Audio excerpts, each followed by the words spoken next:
Sermon numéro 5 à 8, Maître Eckhart. Toutes les créatures sont un pur néant.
Sermon numéro 5a.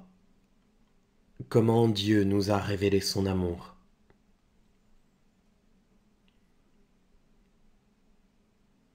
In hoc apparuit caritas Dei in nobis, quoniam filium suum unigenitum missit Deus in mundum, ut vivamus per eum.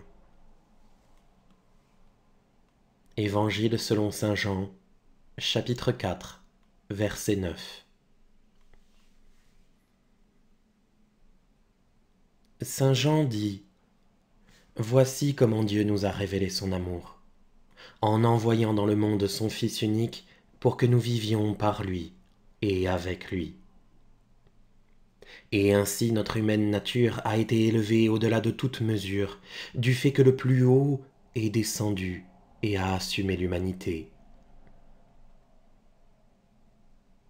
Un maître dit : Quand je pense que notre nature est élevée au-dessus des créatures et qu'elle est sise au ciel au-dessus des anges et que les anges l'adorent, je ne puis que me réjouir dans mon cœur que Jésus-Christ, mon cher Seigneur, m'ait donné en propre tout ce qu'il a en lui.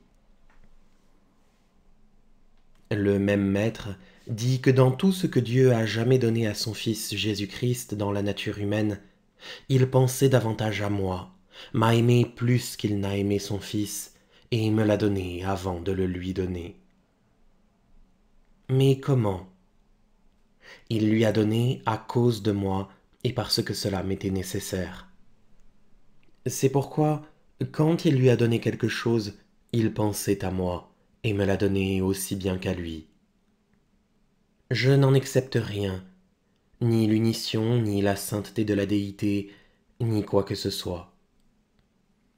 Tout ce qu'il lui a jamais donné dans la nature humaine, cela ne m'est pas plus étranger qu'à lui, ni n'est plus loin de moi. Car Dieu ne peut donner peu. Ou bien il doit tout donner à la fois, ou ne rien donner du tout. Son don est à la fois simple et parfait, sans division, hors du temps, et tout entier dans l'éternité. De cela, soyez aussi certains que de ma vie. Pour que nous puissions donc recevoir quelque chose de lui, il faut que nous soyons élevés au-dessus du temps, dans l'éternité. Dans l'éternité, toutes choses sont présentes. Ce qui est au-dessus de moi m'est aussi proche et aussi présent que ce qui est ici, près de moi. Et c'est là que nous recevrons ce que nous aurons de Dieu. Dieu ne connaît non plus rien hors de lui. Son œil est seulement tourné en lui-même. Tout ce qu'il voit, il le voit en lui-même. Voici pourquoi Dieu ne nous voit pas quand nous sommes en état de péché. Et voici pourquoi c'est pour autant que nous sommes en lui que Dieu nous connaît. autrement dit, pour autant que nous sommes sans péché. Et toutes les œuvres que notre Seigneur a jamais opérées, il me les a tellement données en propre qu'elles ne me sont pas moins méritoires que les œuvres que j'opère moi-même. Mais puisque toute sa noblesse nous est aussi propre aux uns qu'aux autres, et puisqu'elle m'est aussi accessible à moi qu'à lui, pourquoi ne la recevons-nous pas tous à égalité? Ah, comprenez-moi, celui qui veut accéder à ce don, recevoir à égalité ce bien et cette nature humaine commune et également accessible à tous les hommes, dans la mesure où, dans cette nature humaine, il n'est rien qui soit étranger, plus ou moins loin ou plus ou moins proche, il est absolument nécessaire qu'il soit lui-même égal dans la communauté humaine, sans être plus proche de lui-même que d'un autre. Tu dois aimer tous les hommes comme toi-même, les estimer et les considérer à égalité. Tout ce qui arrive à un autre, en bien ou en mal, cela doit être pour toi comme si cela t'arrivait à toi-même.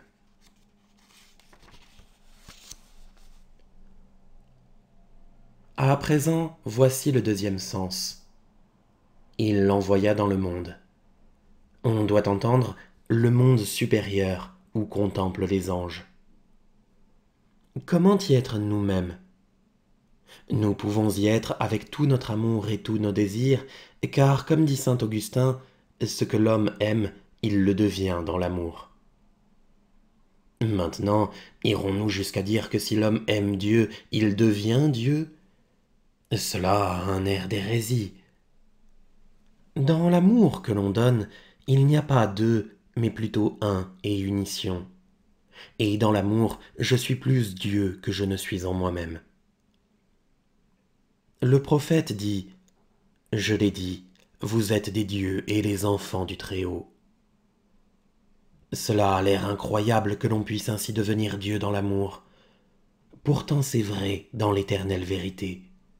Notre Seigneur Jésus-Christ a cela. Il l'envoya dans le monde. Mundum a parmi ses sens celui de pur. Faites attention, Dieu n'a pas de lieu qui lui soit plus propre qu'un cœur pur et une âme pure. Là, le Père engendre son Fils tel qu'il l'engendre dans l'éternité, ni plus ni moins. Qu'est-ce qu'un cœur pur? Et pur, ce qui est coupé et séparé de toutes les créatures, car toutes les créatures souillent, puisqu'elles sont néant, car le néant est privation et souillure de l'âme. Toutes les créatures sont un pur néant. Ni les anges, ni les créatures ne sont quelque chose. Elles ne savent que souiller, car elles sont faites de néant. Elles étaient et sont néant. Ce qui contrarie les créatures, ce qui cause leur déplaisir, c'est le néant. Si je posais un charbon ardent sur ma main, il me ferait mal. Tout cela, c'est à cause du néant et de lui seul. Si nous arrivions à être vides du néant, nous ne serions pas impurs. Maintenant parlons de « nous vivons en lui et avec lui ». Il n'y a rien que l'on désire autant que la vie. Qu'est-ce donc que ma vie? Quelque chose qui est mu de l'intérieur par soi-même. Ce qui est mu de l'extérieur, cela ne vit pas. Si donc nous vivons avec lui, nous devons aussi coopérer de l'intérieur avec lui, de manière à ne rien opérer en étant mus du dehors. Au contraire, nous devons être mus par ce dont nous vivons, c'est-à-dire par lui. Or, nous pouvons et nous devons agir à partir de ce qui nous est propre, de l'intérieur. Pour pouvoir vivre en lui ou par lui, il faut qu'il soit notre bien propre et que nous agissions à partir de ce propre. De même que Dieu fait toutes choses à partir de ce qui lui est propre et par lui-même, de même nous devons agir à partir de ce propre qu'il est lui-même en nous. Il est absolument notre bien propre et toutes choses sont notre bien propre en lui. Tout ce qu'ont tous les anges et tous les saints en Notre-Dame, Tout cela m'est propre en lui, et ne m'est pas plus étranger ni plus lointain que ce que j'ai moi-même. Toutes choses me sont également propres en lui. Mais pour arriver à la propriété de ce propre, en sorte que toute chose nous soit propre, nous devons prendre Dieu à égalité en toutes choses, pas plus dans l'une que dans l'autre, car il est à égalité en toutes choses. On trouve des gens qui goûtent Dieu selon un mode, mais ne le goûtent pas si c'est un autre mode. Ils veulent avoir Dieu selon un mode de recueillement, mais pas selon un autre. Je laisse faire, mais c'est contraire au droit. Qui veut recevoir Dieu droitement doit le recevoir à égalité en toutes choses, dans la dureté comme dans la bénignité, dans les larmes comme dans la joie. Il doit être à égalité en tout. Si tu pleures parce que, sans être pour autant rendu préalablement coupable d'un péché mortel, tu n'arrives ni à la gravité ni au recueillement, si tu te figures que, précisément parce que tu n'es ni grave ni recueilli, tu n'as pas Dieu et que cela te fait souffrir, c'est cela même qui, à ce moment, constitue ta gravité et ton recueillement. Ne vous attachez donc pas à telle ou telle manière d'être, car Dieu n'est ni dans telle manière ni dans telle autre. Ceux qui veulent avoir Dieu à leur manière font tort à Dieu. Ils ont la manière, mais n'ont pas Dieu. Retenez donc bien cette parole. Visez et cherchez purement Dieu. Quelque mode qui vous vienne, restez en paix. Car votre intention doit être purement Dieu et rien d'autre. Que quelque chose ensuite vous plaise ou vous déplaise, cela ne lui fait pas tort. Ce qui lui fait vraiment tort, c'est de procéder dans l'ordre inverse. Il relègue Dieu sous un banc, ce qui le cherche de tant de manières. Les larmes, les sanglots et le reste, tout cela n'est pas Dieu. S'ils vous viennent, acceptez-les et soyez en paix. S'ils n'arrivent pas, soyez quand même en paix. Acceptez ce que Dieu veut vous donner à cet instant, et restez en tout temps dans un état d'humble anéantissement et de déréliction, et pensez en tout temps que vous êtes indigne du moindre bien que Dieu pourrait vous faire s'il le voulait.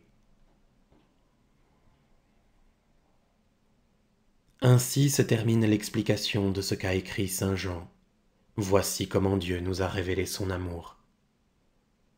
Si nous étions ainsi, ce bien se révélerait en nous. S'il nous est caché, rien n'en est cause que nous-mêmes. C'est nous qui sommes cause de tous nos obstacles. Garde-toi de toi-même, tu auras fait bonne garde. La cause de Dieu que nous ne voulons pas embrasser, c'est pourtant nous qui l'a élu pour cela ici-bas. Si nous ne la faisons pas nôtre, nous nous en repentirons et il nous sera beaucoup reproché. Si nous ne parvenons pas là où ce bien peut être reçu, le défaut ne vient pas de Dieu, il vient de nous.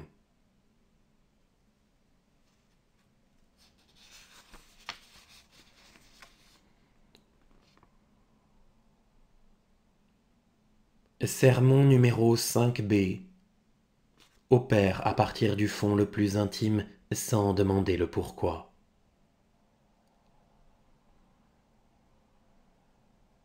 In hoc apparuit caritas Dei in nobis. Évangile selon saint Jean, chapitre 4, verset 9.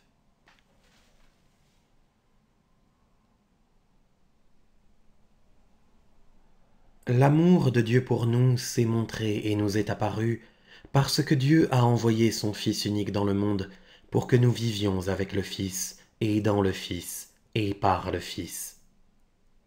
Car tous ceux qui ne vivent pas par le Fils ne vivent vraiment pas droitement. S'il était un roi riche qui eut une fille très belle et qu'il la donnât en mariage au fils d'un homme pauvre, tous les membres de cette famille en seraient élevés et ennoblis. Or, un maître dit, « De ce que Dieu s'est fait homme, tout le genre humain s'en trouve élevé et ennobli. Nous pouvons donc nous réjouir de ce que Christ, notre frère, soit monté par sa propre force au-dessus de tous les cœurs des anges, et qu'il soit assis à la droite de son Père. Ce maître a bien parlé, mais en vérité j'en fais peu de cas. À quoi me servirait-il d'avoir un frère qui serait riche, si en même temps j'étais pauvre? À quoi me servirait-il d'avoir un frère qui serait sage, si en même temps j'étais fou? Non, moi je dis autre chose et qui va plus loin. Dieu ne s'est pas simplement fait homme, il a assumé la nature humaine. Les maîtres enseignent communément que tous les hommes sont également nobles dans leur nature. Mais moi je dis en vérité, tout le bien qu'ont possédé tous les saints, et Marie, Mère de Dieu, et le Christ selon son humanité, tout ce bien m'est propre dans cette nature. Maintenant vous pourriez demander, si je possède déjà dans cette nature tout ce que le Christ peut faire selon son humanité, d'où vient alors que nous exaltions et vénérions le Christ comme notre Seigneur et notre Dieu? La raison en est qu'il a été un messager de Dieu vers nous, et qu'il nous a apporté notre béatitude. La béatitude qu'il nous a apportée était à nous. Là où le Père engendre son Fils dans le fond le plus intime, là cette nature se déploie intérieurement. Cette nature est une et simple. Quelque chose peut bien en sortir regarder au dehors, et autre chose venir s'y attacher du dehors. Cela n'est pas cet un. Je dis encore ceci qui est plus difficile. Pour pouvoir subsister sans intermédiaire dans le dénuement de cette nature, il faut être sorti de tout ce qui est sa personne, ce au point de vouloir autant de bien à celui qui est au-delà des mers et qu'on n'a jamais de ses yeux vu, qu'à celui qui est à côté de nous et qui est notre ami intime. Tant que tu veux plus de bien à ta personne qu'à un homme que tu n'as jamais vu, tu n'es absolument pas droitement, et tu n'as jamais, ne fût-ce qu'un instant, regardé dans ce fond absolument simple. Il se peut que, dans une image tirée de ton esprit, tu aies vu la vérité par une similitude, mais le meilleur n'était pas là. En second lieu, il te faut avoir un cœur pur. Seul est pur, en effet, le cœur qui a anéanti tout être de créature. En troisième lieu, il te faut être dénué du néant. On me pose la question, qu'est-ce qui brûle en enfer? Les maîtres répondent communément, c'est la volonté propre. Mais moi je dis en vérité, c'est le néant qui brûle en enfer. Prenons une comparaison. Supposons que l'on prenne un charbon ardent et qu'on me le mette sur la main. Si je dis alors que le charbon me brûle la main, je lui ferai grand tort. Pour désigner proprement ce qui me brûle, je dois dire que c'est le néant, car le charbon a en lui quelque chose que ma main n'a pas. Voyez, c'est ce néant même qui me brûle. Si ma main avait en elle tout ce que le charbon est et tout ce qu'il peut faire, elle aurait complètement la nature du feu. Si quelqu'un prenait alors tout le feu qui a jamais brûlé et qu'il le déversât sur ma main, cela ne pourrait me faire de mal. Je dis pareillement, de même que Dieu et tous ceux qui sont devant la face de Dieu ont en eux, conformément à la vraie béatitude, quelque chose que n'ont pas ceux qui sont séparés de Dieu. De même, c'est ce néant seul qui fait souffrir les âmes qui sont en enfer, plus que leur volonté propre ou un feu quelconque.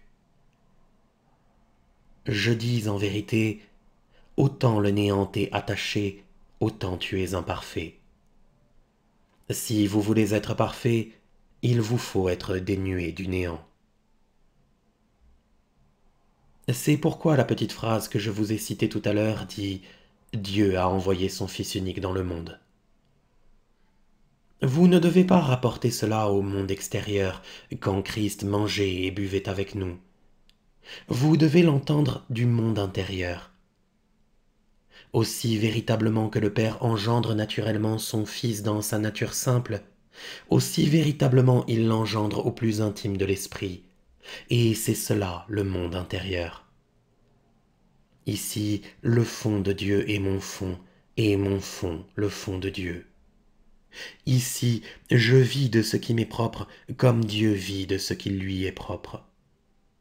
Quiconque a regardé, ne fût-ce qu'un instant, dans ce fond, 1000 marques d'or rouge battues sont pour lui comme un faux à l'heure. C'est de ce fond le plus intime que tu dois opérer toutes tes œuvres, sans pourquoi. Je dis en vérité, tant que tu opères tes œuvres pour le royaume des cieux, pour Dieu ou ta béatitude éternelle, donc à proprement parler du dehors, tu n'es vraiment pas droitement. On pourra bien te supporter, mais le meilleur n'est pas là. Car vraiment, si tu te figures que par l'intériorité, le recueillement, la douceur ou un ajout extraordinaire, tu recevras davantage de Dieu qu'au coin du feu ou dans l'étable, c'est exactement comme si tu prenais Dieu, lui enveloppais la tête dans un manteau et le reléguais sous un banc. Car qui cherche Dieu sous un mode, saisit le mode, mais laisse Dieu, qui est caché sous le mode. Au contraire, qui cherche Dieu sans aucun mode, celui-là le saisit tel qu'il est en lui-même. Et un tel homme vit avec le Fils, et il est la vie même. Vous demanderiez 1000 ans durant à la vie, pourquoi vis-tu? Si elle pouvait répondre, elle ne dirait rien d'autre que je vis parce que je vis. La raison en est que la vie tire sa vie de son propre fond et jaillit de ce qui lui est propre. C'est pour cela qu'elle vit sans demander le pourquoi, parce qu'elle ne vit que d'elle-même. Maintenant, si l'on demandait à un homme véritable, quelqu'un qui opère de son propre fond, pourquoi opères-tu tes œuvres? S'il voulait répondre droitement, il ne dirait rien d'autre que j'opère parce que j'opère. Là où finit la créature, là commence l'être de Dieu. Or, tout ce que Dieu te demande, c'est de sortir de toi-même selon ton mode créaturel et de laisser Dieu être Dieu en toi. La moindre image créaturelle qui se forme en toi est aussi grande que Dieu est grand. Pourquoi? Parce qu'elle fait obstacle à tout un Dieu. Là précisément où l'image entre, Dieu doit faire place nette avec toute sa déité. Mais là où cette image sort, Dieu entre. Que tu sortes de tout ce qui est en toi sur un mode créaturel, Dieu le demande autant que si toute béatitude en dépendait. Eh bien, cher homme, en quoi cela peut-il te nuire de permettre à Dieu d'être Dieu en toi?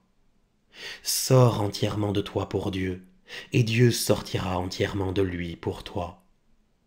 Et quand ces deux seront sortis, ce qui reste alors, c'est un simple. Dans cet le Père engendre son Fils dans la source la plus intime. Là fleurit le Saint-Esprit, là jaillit en Dieu une volonté qui appartient à l'âme. Et quand la volonté n'est plus touchée par aucune créature, ni par rien de ce qui est créé, alors la volonté est libre. Christ dit « Personne ne monte au ciel qui ne soit descendu du ciel ». Toutes choses ont été créées à partir du néant. Aussi leur véritable origine est le néant. Autant la noble volonté se penche vers les créatures, autant elle s'écoule avec les créatures dans leur propre néant. Maintenant, une question se pose. Cette noble volonté s'écoule-t-elle au point de ne jamais pouvoir revenir? Les maîtres enseignent communément qu'elle ne revient jamais, dans la mesure où elle s'est écoulée avec le temps. Mais moi, je dis, si cette volonté se détourne d'elle-même et de tout ce qui est créé, ne fût-ce qu'un instant, pour retourner à son origine première, elle se trouve dans sa véritable et libre condition, et elle est libre, et dans cet instant, elle retrouve le temps perdu. Les gens me disent souvent « Priez pour moi ». Je ne puis jamais m'empêcher de penser: pourquoi sortez-vous? Pourquoi ne restez-vous pas en vous-même et ne puisez-vous pas dans votre propre bien? Pourtant, vous portez essentiellement en vous toute la vérité. Puissions-nous ainsi rester vraiment au-dedans de nous-mêmes. Puissions-nous, sans intermédiaire ni distinction d'aucune sorte, posséder toute vérité dans la vraie béatitude, avec l'aide de Dieu. Amen.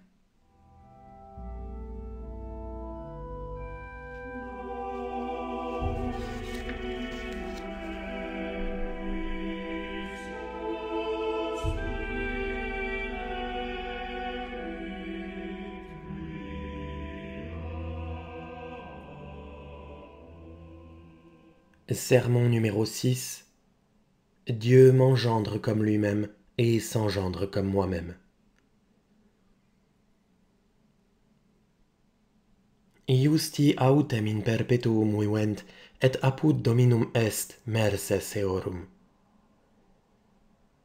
Livre de la sagesse, chapitre 5, verset 16. Les justes vivront éternellement et leur récompense est auprès de Dieu. Faites bien attention au sens de ces paroles. Elles ont beau être simples et banales, elles sont néanmoins fort importantes et fort belles. Les justes vivront. Qui sont les justes?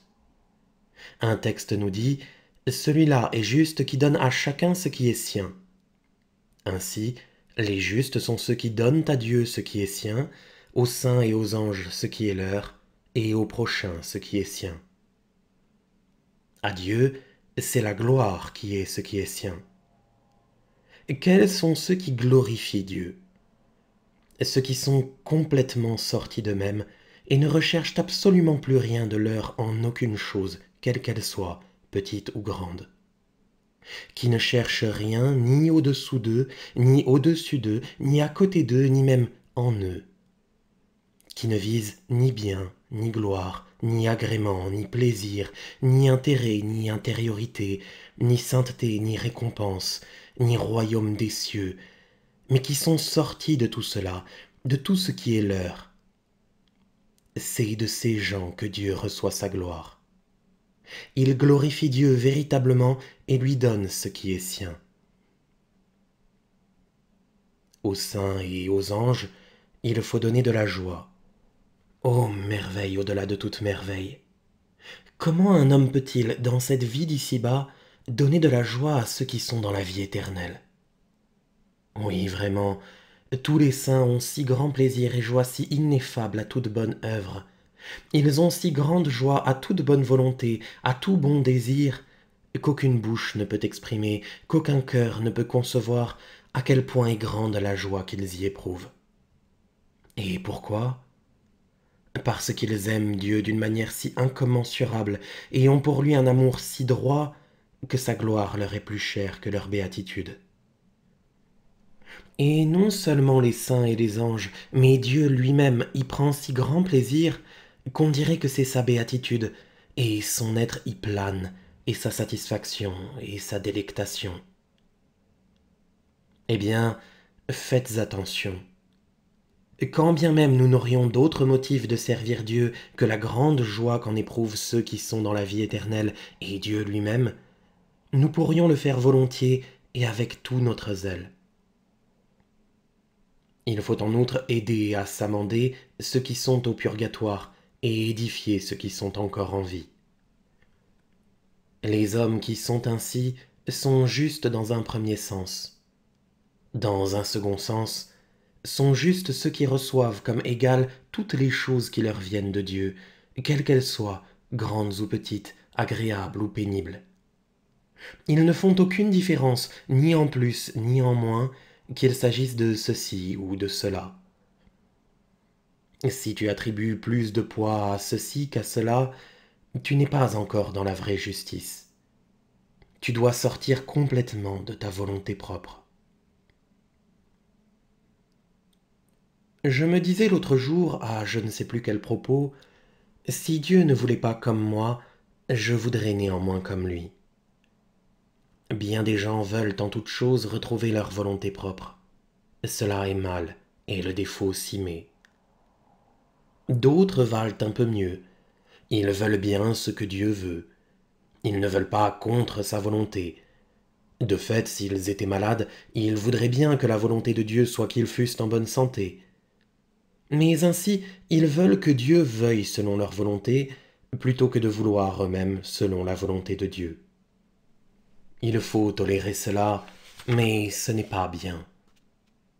Les justes, au contraire, n'ont absolument pas de volonté. Ce que Dieu veut leur est absolument égal, si grand soit le tort que cela leur fait. Les hommes justes prennent la justice tellement au sérieux que, si Dieu n'était pas juste, ils se soucieraient de Dieu comme d'une fève. Bien plus, ils sont si solidement installés dans la justice et sont tellement sortis d'eux-mêmes qu'ils n'éprouvent rien ni aux tortures de l'enfer, ni aux joies du ciel, ni à quoi que ce soit d'autre. Oui, si tous les tourments de ceux qui sont en enfer, hommes ou démons, ou tous les tourments qui ont jamais été ou seront jamais endurés sur terre, étaient attachés à la justice, ils s'en moqueraient comme d'un fétu de paille, tellement ils sont solidement installés en Dieu et dans la justice. Pour l'homme juste, rien n'est plus pénible ni plus dur que ce qui est contraire à la justice et l'empêche d'être égal à lui-même en tout. Comment donc? Tant qu'il continue à se réjouir de ceci et à s'affliger de cela, un homme n'est pas juste. Disons plus, si l'on est heureux une fois, on est heureux tout le temps. Si l'on est heureux à un moment et moins heureux à un autre, c'est le signe qu'on n'est pas droit. Celui qui aime la justice, celui-là est si fermement que ce qu'il aime devient son être. Rien ne peut l'en distraire, et il n'a d'attention pour rien d'autre. Saint Augustin ne dit-il pas, en effet, l'âme est davantage elle-même là où elle aime plutôt que là où elle anime. Le texte que nous commentons dans ce sermon paraît simple et banal, et pourtant presque personne n'en comprend la signification.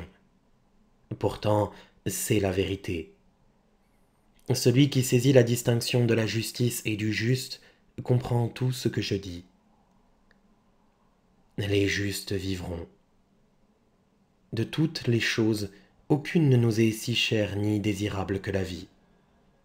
Il n'est vie si misérable et si pesante qu'un homme ne veuille cependant vivre. Il est écrit quelque part, plus une chose est proche de la mort, plus elle est pénible.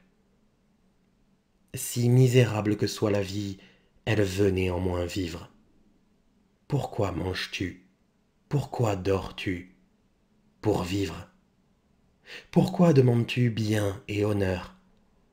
Tu le sais fort bien, mais pourquoi vis-tu? Pour vivre. Et cependant tu ne sais pas pourquoi tu vis. La vie est si désirable en elle-même qu'on la désire pour elle-même. Ceux qui sont en enfer dans les tourments éternels, âmes ou démons, ne voudraient pas perdre leur vie, car leur vie à eux aussi est si noble qu'elle émane directement de Dieu dans l'âme.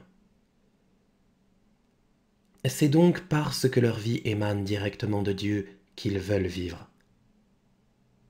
Qu'est-ce que la vie? L'être de Dieu est ma vie. Mais si l'être de Dieu est ma vie, ce qui est à Dieu doit être à moi, et l'étentité de Dieu doit être mon étentité, ni plus ni moins.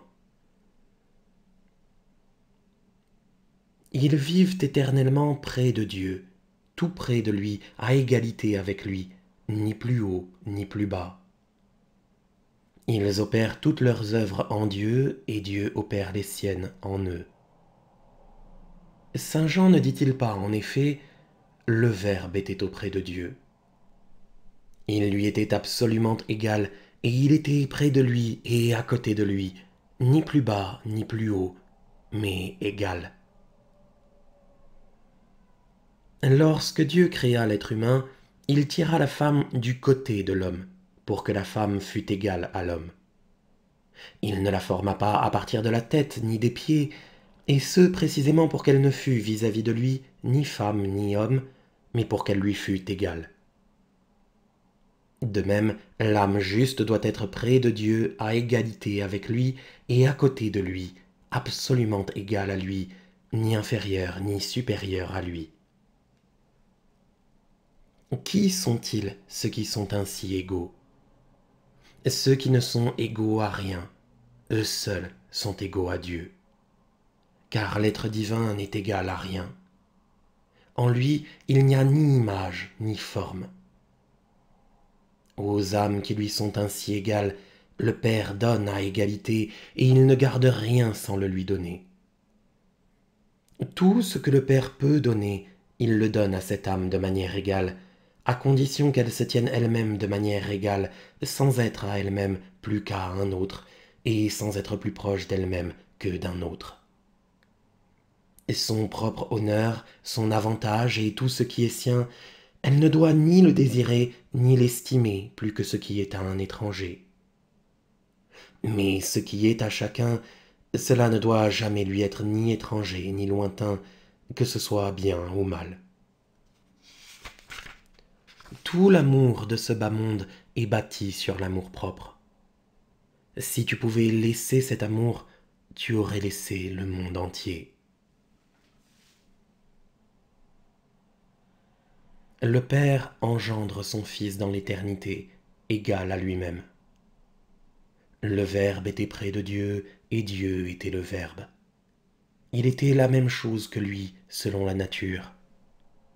Mais je dis plus encore, il l'a engendrée dans mon âme. Non seulement elle est près de lui, et il est près d'elle à égalité, mais il est en elle.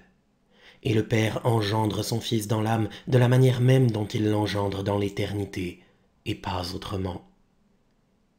Il est obligé de le faire, qu'il en ait joie ou peine.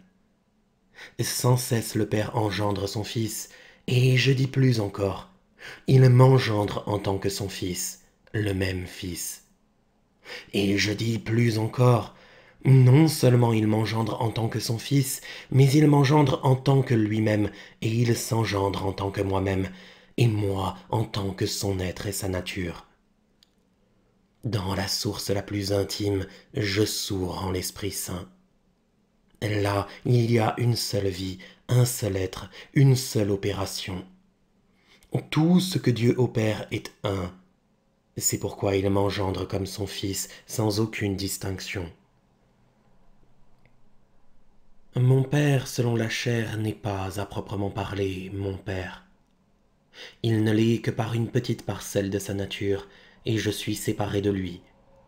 Il peut être mort pendant que moi je vis. Voilà pourquoi le Père céleste est vraiment mon Père, car je suis son Fils et j'ai de lui tout ce que j'ai, et je suis le Fils lui-même, et non un autre. Et le Père n'opérant rien qu'une seule œuvre, voilà pourquoi il m'engendre en tant que son Fils unique, sans aucune distinction. Nous sommes totalement transformés et changés en Dieu. Notez bien cette comparaison. De la même manière que dans le sacrement le pain est transformé en corps de notre Seigneur, si nombreux que soient les pains, il n'y a pourtant qu'un seul et même corps. Pareillement, si tous ces pains étaient transformés en mon doigt, il n'y aurait pourtant pas plus d'un doigt. Et si mon doigt était transformé en pain, il y aurait autant ici et là. Car ce qui est transformé en autre chose devient un avec cette chose. Si donc je suis transformé en lui de telle manière qu'il me produise comme son propre être, un avec lui et non semblable à lui, par le Dieu vivant, il est vrai qu'il n'y a pas ici de distinction. Le Père engendre son Fils sans cesse. Une fois né, le Fils ne reçoit plus rien du Père, car il a tout. Ce n'est que quand il naît qu'il reçoit du Père. Puisqu'il en est ainsi, nous ne devons rien désirer de Dieu comme d'un étranger. Notre Seigneur a dit à ses disciples, « Je ne vous ai pas appelés serviteurs, mais amis. » Celui qui désire quelque chose d'autrui celui-là est serviteur. Celui qui donne le salaire est maître. Je me demandais l'autre jour, voudrais-je recevoir ou désirer quelque chose de Dieu? Je vais y penser sérieusement. En effet, à chaque fois que je recevrai quelque chose de Dieu, je serai au-dessous de Dieu, tel un serviteur, et lui, en donnant, serait comme un maître. Or, nous ne devons pas être ainsi dans la vie éternelle. Je disais un jour ici même, et c'est vrai, ce que l'homme tire ou prend en dehors de lui-même, cela n'est pas droit. Nous ne devons d'aucune façon prendre ou considérer Dieu comme extérieur à l'homme, mais le considérer comme notre bien propre et comme intérieur à l'homme. Nous ne devons pas non plus servir ni œuvrer pour un pourquoi, ni pour Dieu, ni pour notre gloire, ni pour aucun bien extérieur à nous, mais uniquement pour ce qui est en nous, notre être propre et notre propre vie. Beaucoup de gens simples se figurent qu'ils doivent voir Dieu comme s'il se tenait là-bas et eux-mêmes ici. Il n'en est pas ainsi. Dieu et moi sommes un. Par la connaissance, je reçois Dieu en moi. Par l'amour, j'entre en Dieu. D'aucuns disent que la béatitude n'est pas fondée sur la connaissance, mais uniquement sur la volonté. Ils ont tort. En effet, si la béatitude était uniquement fondée sur la volonté, elle ne serait pas une. L'opérer et le devenir, c'est tout un. Si le charpentier n'opère pas, la maison n'advient pas. Quand la hache s'arrête, le devenir s'arrête aussi. Dieu et moi sommes un dans l'opération. Il opère et je deviens. Tout ce qu'on y jette, le feu le transforme en lui-même et lui fait prendre sa nature. Ce n'est pas le bois qui transforme le feu en bois, mais le feu qui transforme le bois en feu. De même, c'est nous qui sommes transformés en Dieu de manière à le connaître tel qu'il est. Saint Paul dit « Voici comment doit être notre connaissance. Je dois le connaître exactement comme il me connaît, ni plus ni moins, à complète égalité. » Les justes vivront éternellement et leur récompense est auprès de Dieu, c'est-à-dire égale. Puissions-nous aimer la justice pour elle-même et aimer Dieu sans pourquoi. Que Dieu nous y aide. Amen.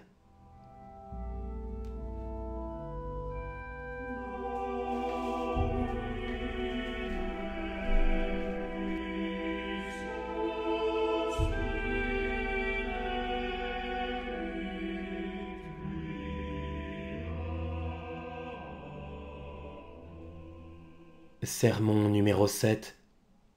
Tout ce qui chancelle, je le guérirai et je l'aimerai.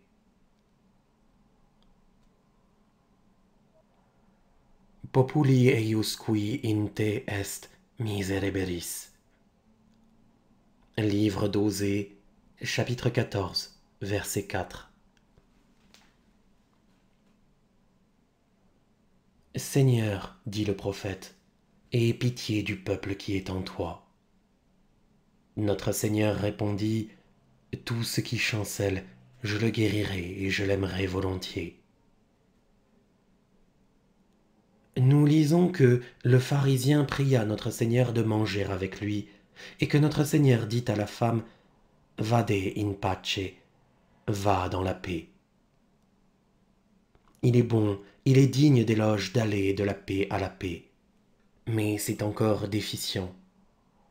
Ce qu'il faut, c'est courir dans la paix, c'est ne pas commencer en paix. Dieu veut dire que nous devons nous tenir en paix, être poussés vers la paix et finir dans la paix. C'est en moi seul que vous avez la paix. Aussi loin est-on allé en Dieu, aussi loin est-on dans la paix. Ce qui a son être en Dieu a la paix. Ce dont l'être est hors de Dieu est dans l'agitation. Tout ce qui est né de Dieu, dit saint Jean, est victorieux du monde. Ce qui est né de Dieu cherche la paix et court dans la paix. C'est pourquoi notre Seigneur dit à la femme, Vade in pace, cours dans la paix. L'homme qui court dans une course constante, si cet homme est en paix, c'est un homme céleste. Le ciel court dans une course constante, et dans sa course, il cherche la paix. Maintenant, faites attention à ce passage. Le pharisien pria notre Seigneur de manger avec lui. La nourriture que je mange est aussi unie à mon corps que mon corps est uni à mon âme. Mon corps et mon âme sont unis dans l'être, non par l'opération, tandis que mon âme est unie à mon œil par une opération, celle de la vision. De même, la nourriture que je mange est unie à ma nature dans l'être, non par l'opération. Et cela signifie la grandeur de l'union que nous devons avoir avec Dieu, une union dans l'être et non par l'opération. Et c'est pour cela que le pharisien pria notre Seigneur de manger avec lui.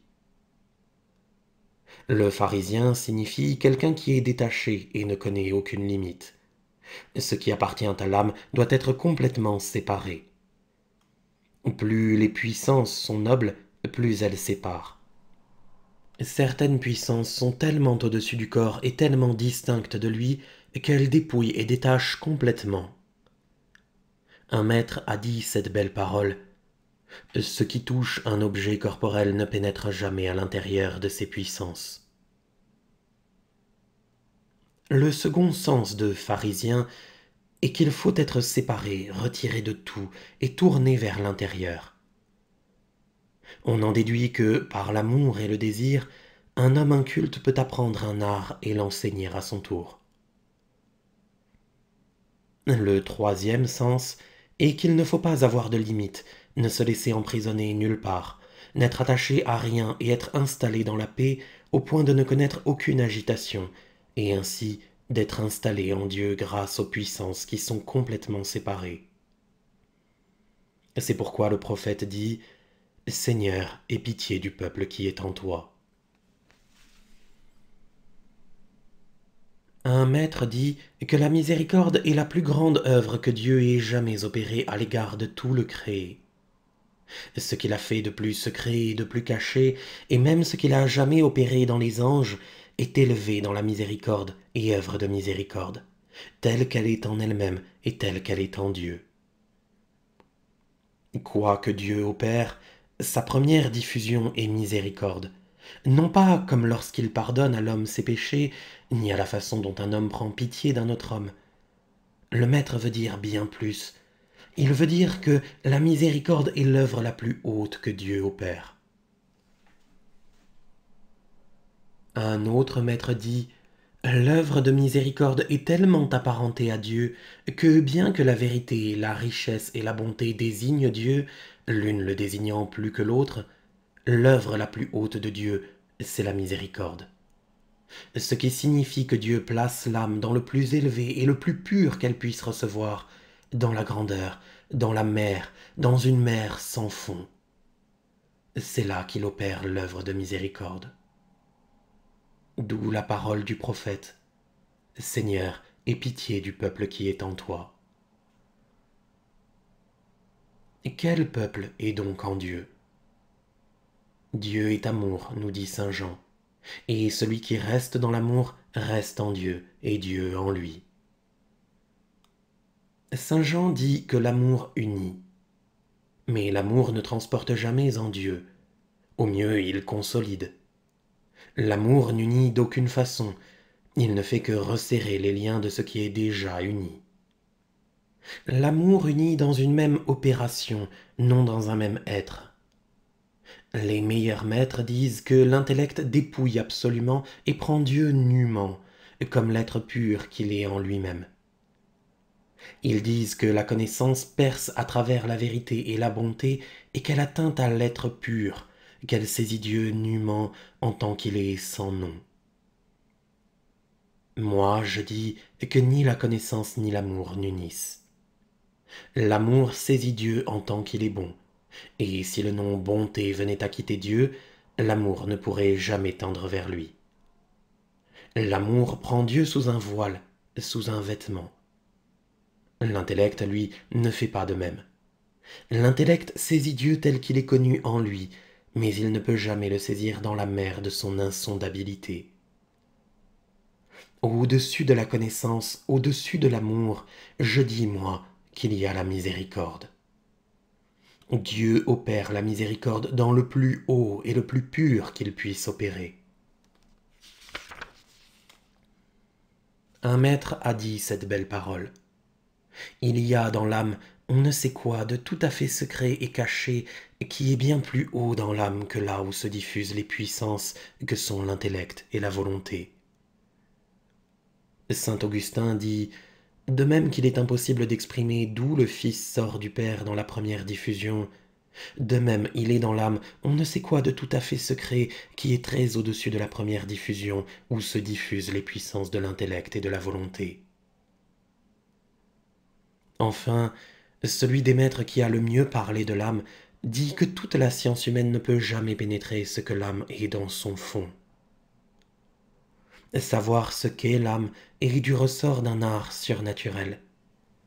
D'où les puissances sortent-elles dans l'âme pour passer dans l'œuvre? Nous n'en savons rien. Nous en avons bien une légère idée, mais c'est peu de chose. Ce que l'âme est dans son fond, personne ne le sait. Ce que l'on peut en savoir doit être surnaturel et l'effet de la grâce. C'est là que Dieu opère l'œuvre de miséricorde. Amen.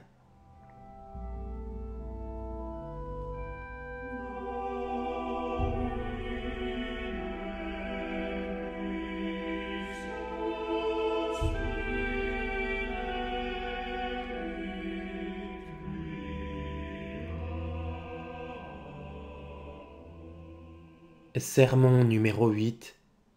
Pourquoi l'être est-il si noble? In occisione gladii mortui sunt. Hébreux, chapitre 11, verset 37.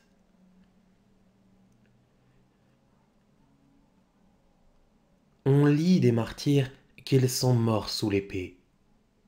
Notre Seigneur a dit à ses disciples « Heureux êtes-vous de souffrir quelque chose à cause de mon nom. » Il est dit « Ils sont morts. » La première signification de cela, à savoir qu'ils sont morts, est que quoi que l'on ait à souffrir en ce monde et dans ce corps, cela a une fin. Saint Augustin dit « Toute la souffrance et la peine du labeur ont une fin, mais la récompense que Dieu donne en échange est éternelle. » La deuxième chose que nous devons considérer est que toute vie terrestre est mortelle et que nous n'avons pas à redouter les souffrances et les labeurs qui nous échoient puisqu'ils auront une fin. La troisième est qu'il faut nous comporter comme si nous étions morts, en sorte que rien ne puisse plus nous toucher, ni joie ni douleur. Un maître dit que rien ne peut toucher le ciel. Cela signifie en réalité que l'homme est un homme céleste à qui rien n'importe assez pour le toucher.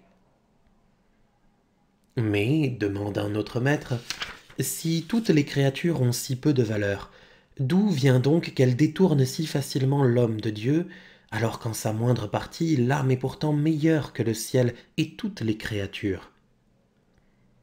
À cela, un maître répond « Cela vient de ce que l'homme fait moins attention à Dieu qu'il ne le devrait.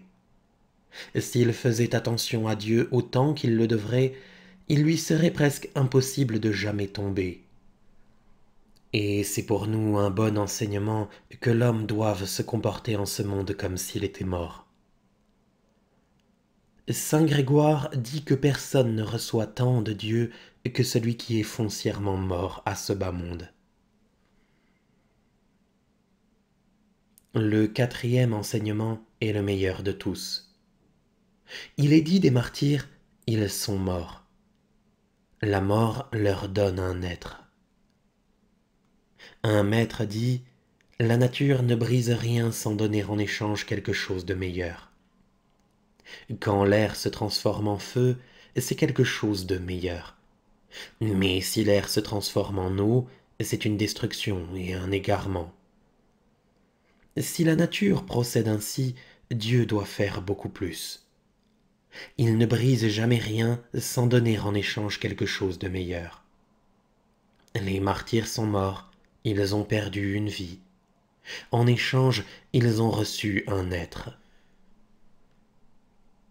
Un maître dit que ce qu'il y a de plus noble, c'est l'être, la vie et la connaissance, mais que la connaissance est au-dessus de la vie ou de l'être, car du fait même qu'elle connaît, une chose a la vie et l'être. Toutefois, d'un autre côté, la vie est plus noble que l'être ou la connaissance, car si l'arbre vit, la pierre, au contraire, a seulement un être. Maintenant, si nous prenons l'être nu et pur, tel qu'il est en soi, alors c'est l'être qui est au-dessus de la connaissance ou de la vie, car du fait même qu'il a l'être, il a aussi connaissance et vie. Ils ont perdu une vie et ont trouvé un être. Un maître dit que rien n'est si semblable à Dieu que l'être. Autant on a d'être, autant on est pareil à Dieu. Un maître dit, l'être est si pur et si haut que tout ce que Dieu est n'est qu'un être.